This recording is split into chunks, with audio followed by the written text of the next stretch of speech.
Hi sellers, this is seller newsletter number 3 for the spring 2022 sale. All right, let's jump right into our newsletter. First is payments. So for very understandable reasons, people want to know how getting paid works after the sale. So our default method is check.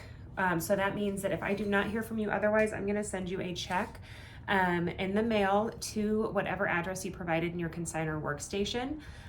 So that being said, if you do choose to stick with the check, please make sure your address is correct or your check is not going to make its way to you. If you would prefer PayPal, that is also an option. There is a link to the form for that in our newsletter, so you can sign up for PayPal if you would prefer to get paid that way. If you do choose to do PayPal, let me word that differently. If you have chosen to do PayPal in the past, at our last sale, I'm going to assume you want it again this sale unless you tell me otherwise. So let me know if you've decided you want to check instead.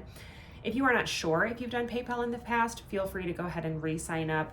And then it's easier for me to sort it out on that end with duplicate entries than to have to check the list. So feel free to resubmit it if you are not sure. Okay, so some notes. First-time consigners, if you have not consigned for a long time or if you only sold in our online sale, please make sure you take the time to review the website, make sure you understand all of the expectations, everything for you to expect from the sale. We want to make sure people feel prepared, feel like they know what's going on, and that is going to be your best source of information. I've worked really hard to try to answer any questions you may have on that website. Of course, if you can't find it or if you have you're just having trouble finding it or whatever, feel free to reach out. I'd rather you ask questions than feel overwhelmed. But just know that if you go to the website, if you click on New Seller, Start Here, read the page at the bottom is an arrow. You just click through, read the page, bottom, click through that page. It's going to take you through everything you need to know about selling. Okay. A little tip that I can give you if you are feeling overwhelmed with the idea of getting started is sorting your items first. So in the video about entering items, I show, sorry if there's a lot of background noise, it's very windy today.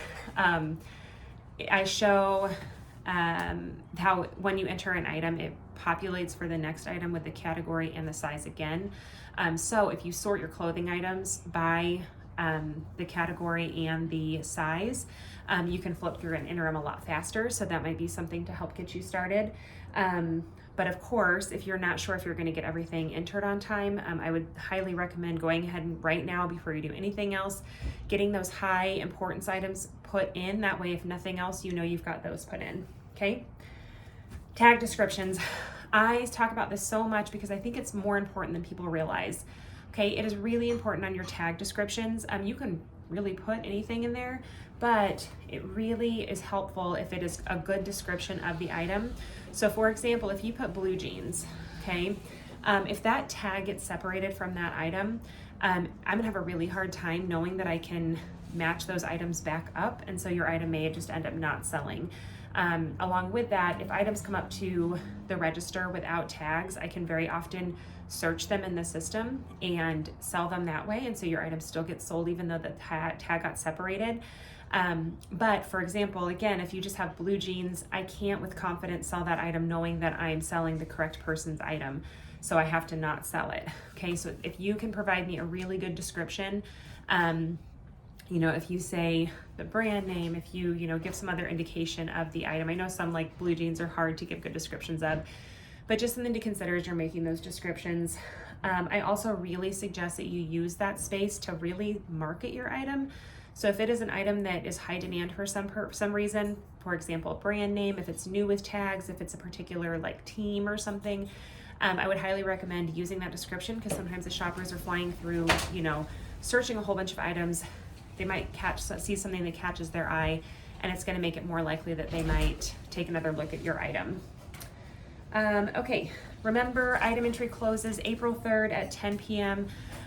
We have not had to shut down item entry early for the last several sales, but we never know for sure. Just make sure that you're getting your items entered as soon as possible. That also just helps us with planning, so we kind of make sure that we have enough space and enough equipment ready for the sale. Remember that you are still able to print tags after that date, but you are not able to edit or enter new tags. Okay, drop off. So make sure that you make a drop-off appointment. Everybody needs a drop-off appointment. These are 15-minute windows, but plan on it taking closer to 30 to 45 minutes to put your items away. We will have everything laid out. It's super easy. So many sellers are really intimidated by the drop-off process when they hear about it, but once they're there, they're like, oh, this is so easy. There will be volunteers to help, but it's primarily your responsibility to put your items out on the floor. It's not going to have to be perfect. We'll do the fine-tune organizing, but we just need things put in their general area. We do have a drop and run option if you are needing that, and information's on the website. There's an additional fee with that. If you are planning to pick up even one item, make sure you make a pickup appointment. I think I covered this last week. If you can't pick up your items, or if you would prefer never to see them again, we do offer the option of donation. Donation benefits, primarily we have a donation party where people in need from the local community can come and shop for free. Everything else goes to Toys for Manhattan, who distributes to other local organizations. So the last thing is that on Saturday at 9 a.m. our volunteer spots open. Okay, so if you are not familiar with the sale, volunteers get to shop even earlier. So sellers get to shop the night before the public sale at 6:30. Volunteers get in at 5:30. A well-staffed sale is going to be the best sale as far as sell-through for consigners. I can tell you volunteering is also a great way to get more familiar with things, to be able to be a better seller in the future. Okay, so you feel like you know what's going on a little bit better. I think it's really fun. I volunteered for a long time before I owned the sale, so obviously I thought it was appealing if I stuck with it, right?